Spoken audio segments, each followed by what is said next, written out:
제1부 전장의 야성, 명동이 심장의 꽃이다. 1954년의 봄은 전쟁이 남긴 상은 위로 차가운 흙먼지가 소용돌이치던 시절이었다. 서울역 플랫폼에 내린 한 사내의 눈빛은 유난히도 깊고 날카로웠다. 그는 갓 전역한 육군 1등 상사 신상현이었다.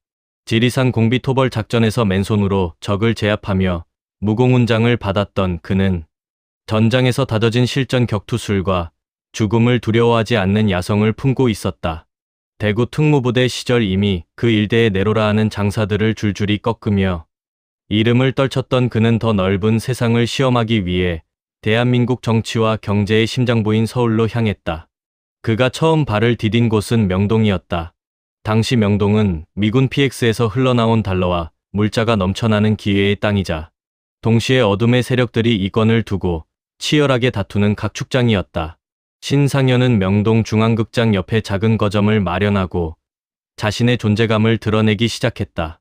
당시 서울 주먹계는 종로의 김두한, 동대문의 이정재, 그리고 명동의 이화룡이라는 세 거물이 지탱하고 있었다. 신상현은 무명의 청년이었으나 번개 같은 발차기와 상대가 반응하기 전에 꽂아 넣는 정권 일격으로 명동의 건달들을 하나둘씩 평정해 나갔다. 군대 계급을 딴 신상사라는 이름이 거리의 전설로 퍼지기 시작한 것도 이때부터였다. 신상사는 명동의 주인인 이화룡의 휘하로 들어갔지만 결코 굴종하는 부하의 모습은 아니었다. 그는 이화룡을 형님으로 깎듯이 예우하되 자신의 조직만큼은 독자적인 철학으로 운영했다. 그는 길거리의 불황자나 질 나쁜 양아치들을 거두지 않았다. 대신 양정, 휘문, 경복 등 당대 최고의 명문 고등학교에서 싸움 좀 한다는 이른바 일진들을 수소문했다. 그는 2등은 필요 없다며 오직 각 학교에서 1등하는 주먹만을 선발했다. 머리가 나쁜 자는 주먹도 제대로 쓸 수 없다는 것이 그의 지론이었다. 그렇게 모인 신상사파 조직원들은 외모가 훤칠하고 예의가 발랐으며 정장을 단정하게 차려입고 상인들을 대했다. 신상사는 세 가지를 엄격히 금지했다. 마약, 사채, 유흥업소 자릿세 갈취였다. 그는 장사꾼들의 피눈물을 짜내어 번 돈은 결국 조직을 망치는 독이 된다고 믿었다. 대신 그는 일본에서 건너오는 제2교포 관광객들을 상대로 한 관광사업과 카지노 운영에 눈을 돌렸다. 일본 최대 야쿠자 조직인 이나가와 카이와 손잡고 안정적인 수익원을 확보한 덕분에 신상사파는 구차하게 서민들을 괴롭히지 않고도 막대한 자금을 손에 쥘 수 있었다. 이것이 훗날 그가 범죄와의 전쟁 속에서도 살아남을 수 있었던 결정적인 원동력이 되었다. 1950년대 후반 자유당 정권의 비호를 받으며 무소불위의 권력을 휘두르던 동대문파와의 갈등은 피할 수 없는 숙명이었다. 이정재와 유지광이 이끄는 동대문파는 정치 깡패로서 야당 인사들을 테러하고 시장권을 장악하며 악명을 떨쳤다. 신상사는 그들의 비겁한 행태를 혐오했다. 1957년 장충단 공원 집회방해 사건 당시 도망치던 동대문파 조직원들이 명동 구역으로 숨어들자 신상사는 단 몇 명의 부하만 데리고 그들을 처참하게 응징했다. 동대문으로 가라, 이곳은 너희 같은 정치 하수인이 발붙일 곳이 아니다라는 그의 외침은 명동의 자부심을 상징했다. 그러나 권력과의 결탁은 무서운 함정을 불렀다. 1958년 충정로 도끼 사건이 터졌다. 동대문파의 도발에 분노한 명동파가 무장을 하고 보복에 나섰다가 미리 대기하고 있던 경찰에 전원 검거된 것이다. 신상사 역시 이 사건으로 옥고를 치러야 했다. 하지만 역설적이게도 이 감옥 생활이 그의 목숨을 구했다. 1961년 5.16 군사정변이 일어나자 군사정권은 사회학 정화라는 명분으로 거리의 조직폭력배들을 대대적으로 소탕했다. 이정재는 사형대의 이슬로 사라졌고 동대문파는 괴멸했다. 이미 감옥에 있었고 정치색이 옅었던 신상사는 목숨을 건졌고 출소 후 주인이 사라진 서울의 밤을 지배하는 진정한 대부로 등극했다. 세월이 흘러 1970년대에 접어들자 신상사의 권세는 정점에 달했다. 명동 사보이 호텔은 그의 집무실이나 다름없었고 매일 아침 맞춤 정장을 입고 외제차에서 내리는 그를 향해 전국의 주먹들이 고개를 숙였다. 당시 주먹 세계의 청와대라 불리던 신상사파는 권력자들조차 함부로 하지 못하는 거대한 성벽과 같았다.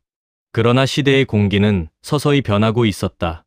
낭만이 지배하던 맨주먹의 시대 뒤편에서 서늘한 칼날을 품은 새로운 세대가 동리를 갈고 있었다. 호남 출신의 젊은 야수 조양은이 이끄는 세력이 서울의 중심부를 노리기 시작한 것이다. 조양은은 신상사의 낭만 주먹 시대를 낡은 유물로 여겼다. 그에게 승리는 수단과 방법을 가리지 않는 결과물이어야 했다. 1975년 1월 2일 신년 인사가 한창이던 사보이 호텔 커피숍으로 회칼과 야구방망이를 든 조양은의 부하들이 난입했다. 대한민국 주먹 역사를 뒤흔든 사보이 호텔 습격 사건이었다. 신상사는 운 좋게 자리를 비워 화를 면했지만 그의 매제와 동생 같은 부하들은 무참히 짓밟혔다. 유리잔이 박살나고 비명이 난무하는 현장은 아수라장이 되었다. 맨주먹의 시대가 가고 잔혹한 연장의 시대가 도래했음을 알리는 신호탄이었다. 소식을 들은 신상사가 돌아왔을 때 부하들은 즉각적인 보복을 울부짖었다. 무교동을 피바다로 만들자며 칼을 갈았다. 하지만 신상사는 침묵했다. 그는 창밖의 네온사인을 바라보며 담배를 깊게 빨아들였다. 지금 보복하면 우리도 똑같은 양아치가 된다. 경찰의 칼날이 우리를 향할 것이다. 소나기는 피해가는 게 상책이다라는 그의 말은 당시로선 패배 선언처럼 들렸다. 하지만 그것은 고도의 전략적 후퇴였다. 신상사는 직접 손에 피를 묻히는 대신 또 다른 호남의 강자 김태촌을 지원하며 조양은과 대립하게 했다. 조양은의 양은이파와 김태촌의 서방파가 서울의 패권을 두고 서로 칼질을 하며 공멸의 길을 걷는 동안 신상사는 조용히 힘을 비축하며 합법적인 사업가로 완전히 탈바꿈했다. 1980년대 신군부의 삼청교육대와 1990년대 범죄와의 전쟁은 전국의 조직폭력배들을 초토화했다. 조양은과 김태초는 10년이 넘는 세월을 감옥에서 보내며 청춘을 저당 잡혔다. 하지만 신상사파는 건재했다. 마약과 사체에 손대지 않았고 정권, 실세들과의 두터운 인맥을 유지한 덕분에 경찰의 집중 표적에서 벗어날 수 있었다. 그는 부하를 버리지 않는 두목으로도 유명했다. 오른팔 구다롱이 중형을 선고받자 직접 권력자들을 찾아가 고개를 숙이며 구명운동을 벌여 형량을 절반 이하로 줄여주기도 했다. 결국 누가 진짜 승자인가는 시간이 증명했다. 화려한 칼춤을 추던 이들은 모두 사라졌지만 신상사는 명동의 황제라는 명성을 유지하며 천수를 누렸다. 주먹은 늙지만 돈은 늙지 않는다는 그의 말은 단순한 명언을 넘어 생존의 철학이 되었다. 그는 시대의 흐름을 읽는 눈을 가졌고 그 흐름에 몸을 맡길 줄 아는 유연한 사자였다. 세월의 풍파를 견뎌낸 노병의 마지막 무기는 무력이 아닌 관용이었다. 1990년대 중반 만기 출소한 조양은이 초라한 모습으로 신상사를 찾아와 무릎을 꿇었다. 20년 전 사보이 호텔을 피로 물들였던 그 원한이 방 안을 차갑게 감돌았다. 신상사는 한참 동안 그를 내려다보다가 손을 내밀어 일으켜 세웠다. 일어나라, 지나간 일이다. 이제 너도 나이를 먹었으니 조용히 살아라라는 짧은 한마디는 조양은의 평생 짐을 덜어줌과 동시에 신상사를 주먹 그 이상의 존재로 격상시켰다. 죽이는 건 쉽지만 용서하고 살려두면 그놈은 평생 내게 빚을 지고 사는 것이다. 남을 용서할 줄 아는 자가 진짜 강한 놈이다라는 그의 철학은 훗날 많은 이들에게 깊은 감동을 주었다. 그는 직접 복수하지 않았지만 시대가 그를 대신해 승자로 기록하게 했다. 2000년대에 들어서며 신상사는 주먹계의 전설이자 살아있는 역사로 추대받았다. 전국 각지의 보스들이 서울에 오면 가장 먼저 그를 찾아 인사를 올렸으며 일본의 야쿠자 간부들조차 그를 진정한 대부로 예우했다. 2024년 8월 10일 향년 92세로 신상사는 조용히 눈을 감았다. 그의 장례식장은 전국의 조폭 보스들이 집결하는 거대한 예식장과 같았지만 그 어떤 소란도 없었다. 신상사가 평소 강조했던 예의와 절제가 장례식 내내 흐르고 있었다. 빈소 입구에는 선교사 조양은이 보낸 화환이 놓여 있었고 운구가 시작되자 프랭크 시나트라의 마이 웨이가 울려 퍼졌다. 그는 깡패였으나 신사였고 건달이었으나 철학자였다. 법보다 주먹이 앞서던 야만의 시대를 지나며 직접 손에 피를 묻히기보다 지략으로 승리하려 했던 사나이. 장례식에 모인 조문객들은 그가 남긴 낭만의 마지막 조각을 가슴에 새기며 흐느꼈다. 92년의 생애 동안 그는 수많은 적을 만났지만 결국 그들 모두를 자신의 장례식 하객으로 만들었다. 명동의 마지막 낭만 주먹 신상사. 그의 인생은 한 개인의 기록을 넘어 대한민국 근현대사 이면에 숨겨진 밤의 서사시 그 자체였다. 그는 자신의 방식대로 삶을 살았고 끝내 승리자로서 전설이 되어 역사의 뒤안길로 사라졌다. 명동의 네온사인은 여전히 반짝이지만 그 불빛 아래를 묵직하게 걷던 황제의 발소리는 이제 기록으로만 남게 되었다. 제2부 황금의 제국과 깨어진 유리잔. 516 군사정변의 서슬퍼런 칼날이 종로와 동대문의 뒷골목을 휩쓸고 지나간 후 서울의 밤은 기묘한 정적에 휩싸였다. 이정재가 사형대의 이슬로 사라지고 유지광이 포승줄에 묶여 거리 행진을 하던 굴욕의 시대. 역설적으로 감옥이라는 거대한 방패 뒤에 몸을 숨겼던 신상사 신상현은 누구보다 당당하게 명동의 태양으로 부상했다. 1960년대 중반 출소한 그가 명동 사보이 호텔에 첫 발을 내디뎠을 때 거리의 공기는 이미 그를 황제로 맞이할 준비를 마친 상태였다. 그는 단순히 주먹패의 우두머리가 아니었다.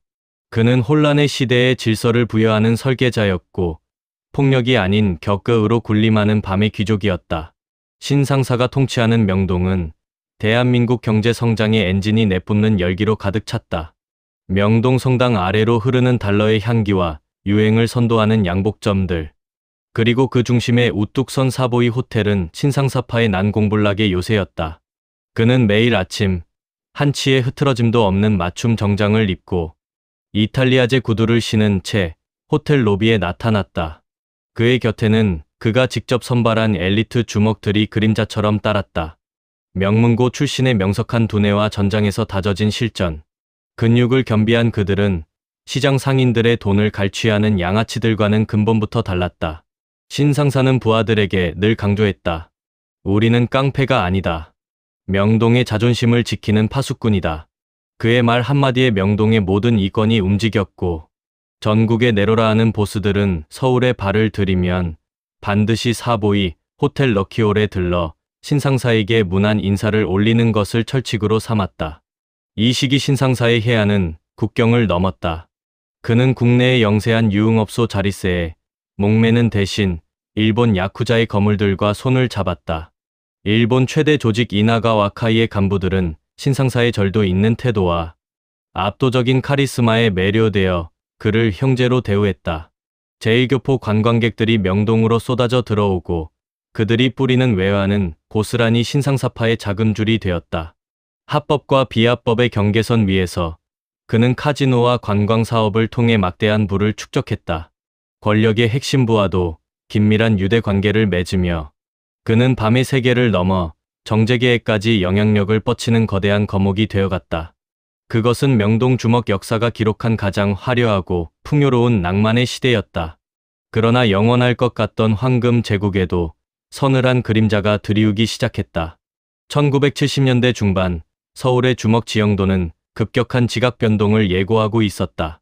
전라도 광주와 목포에서 상경한 젊은 야수들, 이른바 호남 주먹들이 서울의 변두리를 장악하며 중앙 진출을 노리고 있었다. 그들의 방식은 신상사의 그것과 판이했다. 명분과 예의, 1대1 대결을 중시하던 신상사의 낭만, 주먹 방식은 그들에게 그저 배부른 자들의 유의일 뿐이었다.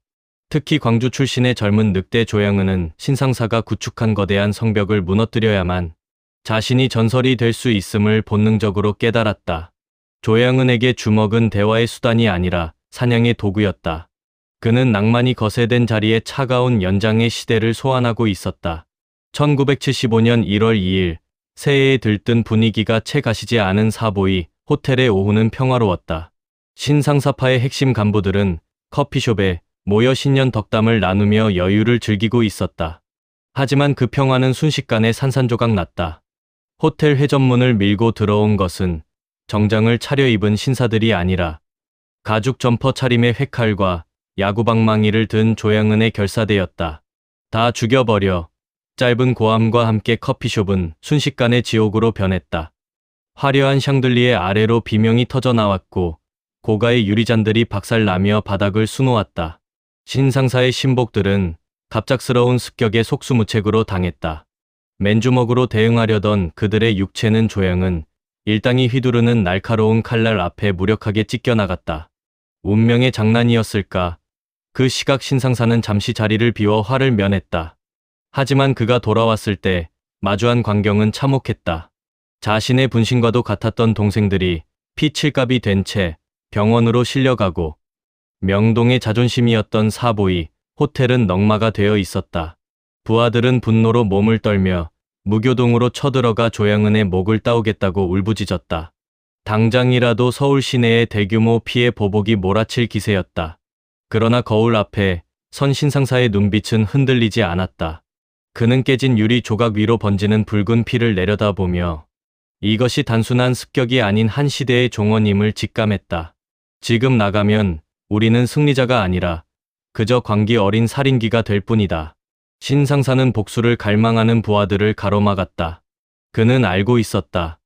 이제 주먹의 시대는 가고 국가 권력이 사회 정화라는 이름 아래에 언제든 자신들을 집어삼킬 준비를 하고 있다는 것을.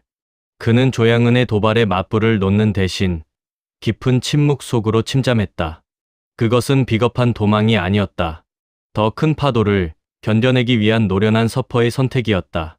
사보이 호텔 습격 사건은 명동 황제의 명성에 지울 수 없는 상흔을 남겼지만 역설적으로 신상사는 이 사건을 기점으로 단순한 조직의 보스에서 시대를 관통하는 대부로 진화하기 시작했다.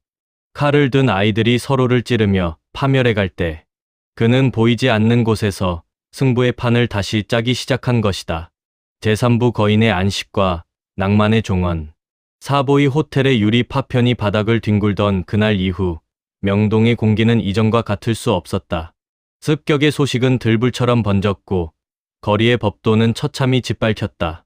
신상사파의 젊은 사자들은 무교동으로 쳐들어가 조양은의 심장을 꿰뚫겠다며 서슬퍼런 칼날을 갈았다. 하지만 신상사 신상현은 폭풍의 눈 한복판에서 기이할 정도의 평온을 유지했다. 그는 피냄새를 쫓는 승냥이가 되기보다 숲 전체를 조망하는 늙은 사자의 길을 택했다. 전쟁은 총으로 하는 것이 아니라 머리로 하는 것이다. 그가 남긴 이 한마디는 곧 신상사파가 맞이할 거대한 생존 전략의 서막이었다. 1980년대 대한민국은 군부 독재의 서슬퍼런 통제 아래 놓였다. 전두환 정권의 삼청교육대는 전국의 주먹들을 공포로 몰아넣었다. 문신이 있다는 이유만으로 혹은 거리에서 어깨를 펴고 걷는다는 이유만으로 수많은 건달이 창살 뒤로 사라졌다. 조양은의 양은이파와 김태촌의 서방파가 서울의 패권을 두고 잔혹한 칼질을 일삼으며 스스로를 공멸의 구렁텅이로 밀어 넣을 때 신상사는 조용히 명동의 요새 안으로 몸을 숨겼다. 그는 마약과 사채, 유흥업소 갈취라는 독 묻은 돈을 철저히 멀리했다. 대신 그는 정계와 재계의 거물들과 교류하며 합법적인 사업가로서의 입지를 공고히 했다.